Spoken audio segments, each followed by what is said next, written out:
Hey, sweet peas. I hope I don't have another crazy face for my... Oh, these thumbnails. Our newest little squirrel from Heidi's Hangout, folks. And I love him. Love them all. This is Chester. All the other ones are sitting over here. See him? He wants to jump down there with the rest of them so bad. Found a Christmas CD. I hope it's not too loud. It doesn't sound too loud to me, and y'all know I talk real loud, so.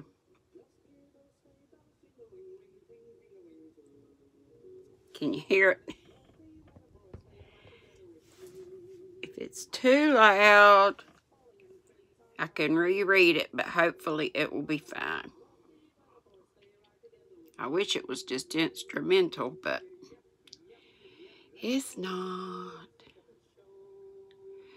Okay, we are on Stave 5. And if y'all didn't make my live today, I asked in my live, but now I can ask again if you didn't make my live. If y'all would Google, I know Kelly said she did, and got a whole list of books that are over 75 years and over that are in public domain, because we'll be finished with this pretty soon, probably, since I can read longer, and we're already on Stave 5, entitled The End of It. So, just come up with some titles and put them down in the comment of my live today or in this one, and we'll maybe have a little vote or something, some way of what we can read next time. And I've been looking at some lists also. Okay, let's get started. Stave 5, The End of It.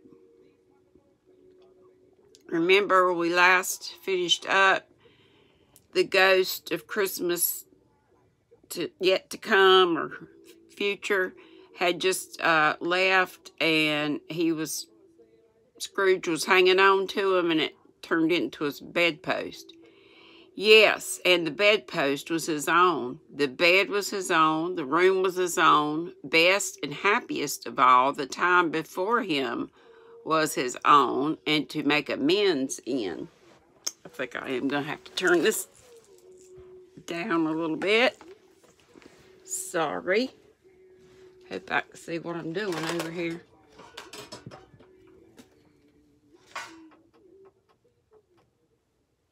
Now. Sorry about that. To make amends in. I will live in the past, the present, and the future, Scrooge repeated as he scrambled out of the bed. The spirits of all three shall strive within me. Old Jacob Marley, heaven and the Christmas time be praised for this. I say it on my knees, old Jacob, on my knees.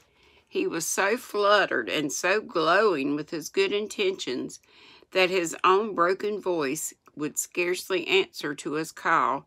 He had been sobbing violently in his conflict with the spirit, and his face was wet with tears. "They are not torn down," cried Scrooge, folding one of his bed curtains in his arms. "They're not torn down, rings and all. They're here. I am here. The shadows of all the things that would have been may be dispelled. They will be. I know they will be." His hands were busy with his garments all this time, turning them inside out, putting them on upside down, tearing them, mislaying them, making them parties to every kind of extravagance. "I don't know what to do," cried Scrooge, laughing and crying in the same breath, and making it perfect. Okay, Michelle, L is a capital, L-A-O-C-O-O, with the two little dots on top of it, N, of himself, I guess like a fool, with his stockings. I'm as light as a feather. I'm as happy as an angel. I'm as merry as a schoolboy. I'm as giddy as a drunken man. A Merry Christmas to everybody. A Happy New Year to all the world. Hello there. Whoop, hello. He had frisked into the sitting room and was now standing there perfectly winded. There's the saucepan that the gruel was in, cried Scrooge, starting off again and going around the fireplace. There's the door by which the ghost of Jacob Marley entered. There's the corner where the ghost of Christmas Present sat. There's the window where I saw the wandering spirits. It's all right. It's all true. It all happened. Ha! Really, for a man who had been out of practice for so many years, it was a splendid laugh. All like mine. A most illustrious laugh, the father of a long, long line of brilliant laughs. I don't know what day of the month it is, said Scrooge. I don't know how long I've been among the spirits. I don't know anything. I'm quite a baby. Never mind. I don't care. I'd rather be a baby. Hello, whoop, hello here. He was checked in his transports by the churches ringing out the lustiest peals he had ever heard. Clash, clang, hammer, ding, dong, bell, bell, dong, ding, hammer, clang, clash. Oh, glorious, glorious. Running to the window, he opened it and put out his head. No fog, no mist, clear, bright, jovial, stirring, cold, cold, piping for the blood to dance to. Golden sunlight, heavenly sky, sweet fresh air, merry bells. Oh, glorious, glorious. What's today? Cried Scrooge, calling downward to a boy in Sunday clothes, who perhaps had loitered in to look about him. Eh? Returned the boy with all his might of wonder. What's today, my fine fellow? Said Scrooge. Today, replied the boy. Why, it's Christmas Day. It's Christmas Day, said Scrooge to himself. I haven't missed it. The spirits have done it all in one night. They can do anything they like. Of course they can. Of course they can. Hello, my fine fellow. Hello, returned the boy. Do you know the poulterers in the next street but one at the corner? Scrooge inquired. I should hope I did, replied the lad. An intelligent boy, said Scrooge, a remarkable boy.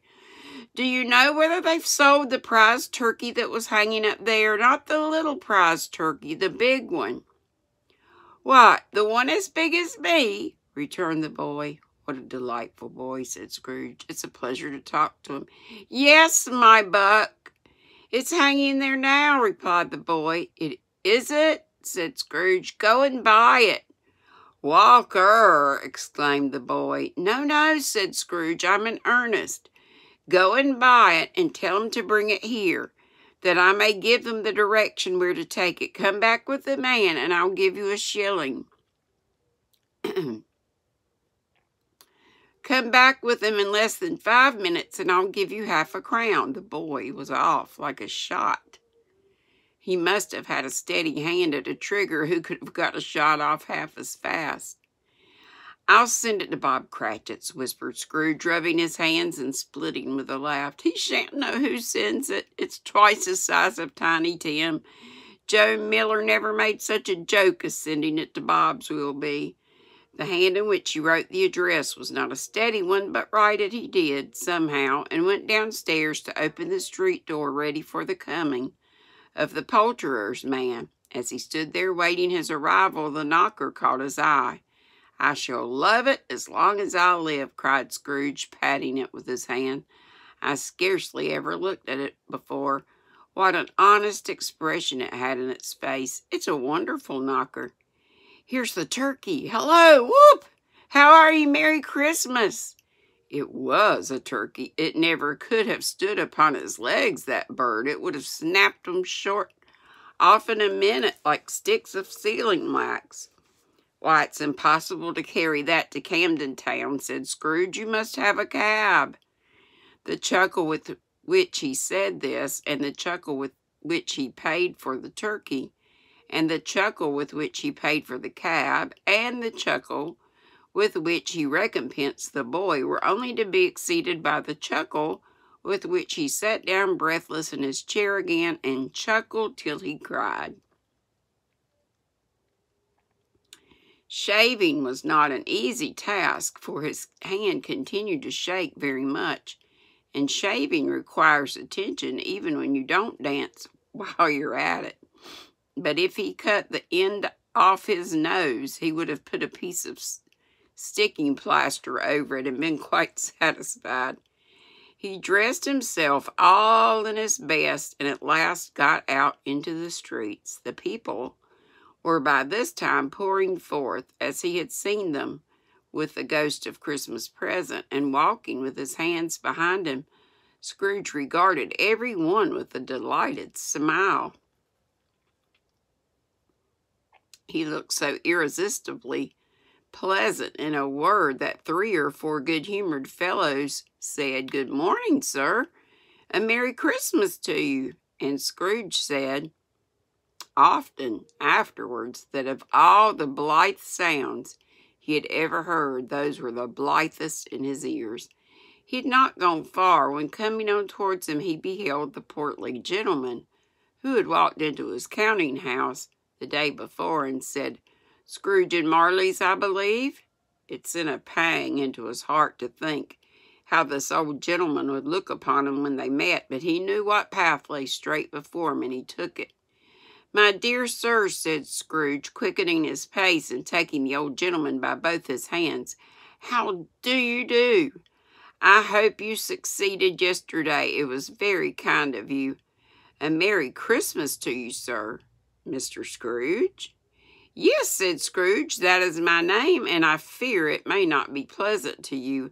Allow me to ask your pardon, and will you have the goodness—" And here Scrooge whispered in his ear. "Lord bless me!" cried the gentleman, as if his breath were taken away. "My dear Mr. Scrooge, are you serious?" "If you please," said Mr. Scrooge, "not a farthing less. A great many back payments are included in it, I assure you. Will you do me that favor?" "My dear sir," said the other, shaking hands with him, "I don't know what to say to such—" "Don't say anything, please," retorted Scrooge. "Come and see me. Will you come and see me?" "I will," cried the old gentleman, and it was clear he meant to do it. "Thank'ee," said Scrooge. "I am much obliged to you. I thank you 50 times. Bless you." He went to church, and he walked about the streets and watched the people hurrying to and fro, and patted children on the head, and questioned beggars, and looked down into the kitchens of houses and up to the windows, and found that everything could yield him pleasure. He had never dreamed that anything could give him so much happiness. In the afternoon he turned his steps toward his nephew's house. He passed the door a dozen times before he had the courage to go up and knock, but he made a dash, and he did it. "Is your master at home, my dear?" said Scrooge to the girl. Nice girl, very. "Yes, sir." "Where is he, my love?" said Scrooge. "He's in the dining room, sir, along with mistress. I'll show you upstairs, if you please." "Thank'ee, he knows me," said Scrooge, with his hand already on the dining room lock. "I'll go in here, my dear." He turned it gently and sidled his face in round the door. They were looking at the table, which was spread out in great array, for these young housekeepers are always nervous on such points, and like to see that everything is right. "Fred," said Scrooge. Dear heart alive, how his niece by marriage started. Scrooge had forgotten for the moment about her sitting in the corner with the footstool, or he wouldn't have done it on any account. "Why, bless my soul," cried Fred. "Who's that?" "It's I, your Uncle Scrooge. I've come to dinner. Will you let me in, Fred?" "Let him in? It is a mercy he didn't shake his arm off." He was at home in 5 minutes. Nothing could be heartier. His niece looked just the same. So did Topper when he came. So did the plump sister when she came.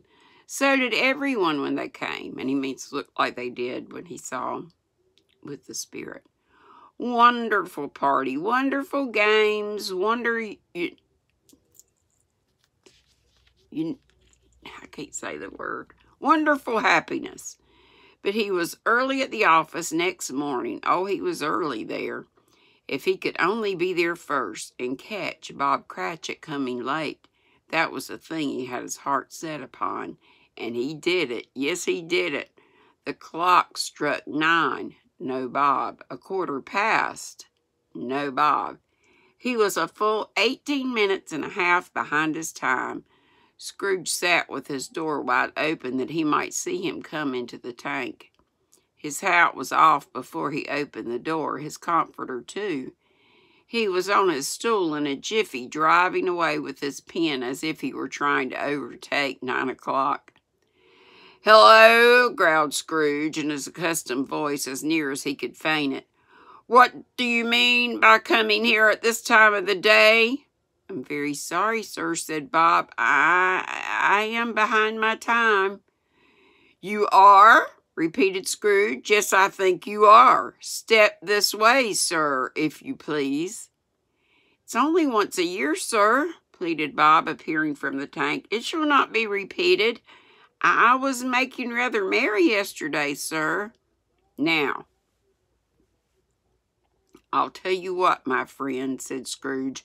"I'm not going to stand this sort of thing any longer, and therefore," he continued, leaping up from his stool and giving Bob such a dig in the waistcoat that he staggered back into the tank again, "and therefore, I'm about to raise your salary." Bob trembled and got a little nearer to the ruler. He had a momentary idea of knocking Scrooge down with it, holding him and calling to the people in the court for help in a strait waistcoat. "A Merry Christmas, Bob," said Scrooge with an earnestness that could not be mistaken, as he clapped him on the back. "A merrier Christmas, Bob, my good fellow, than I have given you for many a year. I'll raise your salary and endeavor to assist your struggling family, and we will discuss your affairs this very afternoon over a Christmas bowl of smoking bishop, Bob. Make up the fires, and buy another coal scuttle before you dot another I, Bob Cratchit." Scrooge was better than his word. He did it all and infinitely more, and to Tiny Tim, who did not die, he was a second father.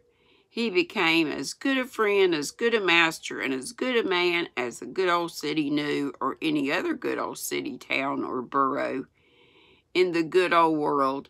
Some people laughed to see the alteration in him, but he let them laugh, and little heeded them, for he was wise enough to know that nothing ever happened on this globe for good at which some people did not have their fill of laughter in the outset.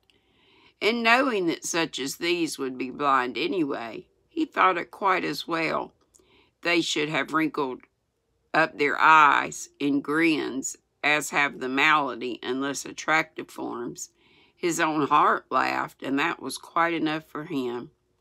He had no further intercourse with spirits, but lived upon the total abstinence principle ever after. And it was always said of him that he knew how to keep Christmas well.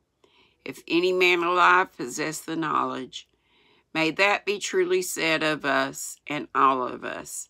And so, as Tiny Tim observed, God bless us, everyone. We're finished. And now it does say about the author. Oh no, it left me. Well, doggone it. It's not much about the author. It says, quit doing that. British author Charles Dickens, who was born in 1812 and died in 1870, was a Titan of English literature. Among his most beloved works are classics such as David Copperfield. You might have seen these movies or read the books before. Bleak House, A Tale of Two Cities. I love how A Tale of Two Cities starts out. It was the best of times. It was the worst of times. You know it. Oliver Twist, and the one we just read, A Christmas Carol, and Great Expectations, and there are many more. He wrote continually about the plight of the poor and the division of wealth in 19th century England, the heartbreaking circumstances of which he knew only too well. When Dickens was 12 years old, his father sent to debtor's prison, forcing the young boy to leave school and seek factory work to help support his parents and 7 siblings. Although Dickens eventually began his literary career as a journalist, it is his endearing novels that have stood the test of time. And that's it. That's all I got. And how about that? We're done in just a little over 21 minutes, and I had a little something to say at the beginning about our music here. So just do like I said, and be looking for what we can read next, and I will do the same. Put it in the comments of this video or the live video I had today. Just like I said, you can Google a list of books 75 years and older, or just Google books in the public domain. That's what we have to read here on YouTube, so the YT police don't get us. Okay, be sweet to my family, to you folks. Love you all, and be sweet, and don't be ugly. Same for me. Love you. Bye-bye.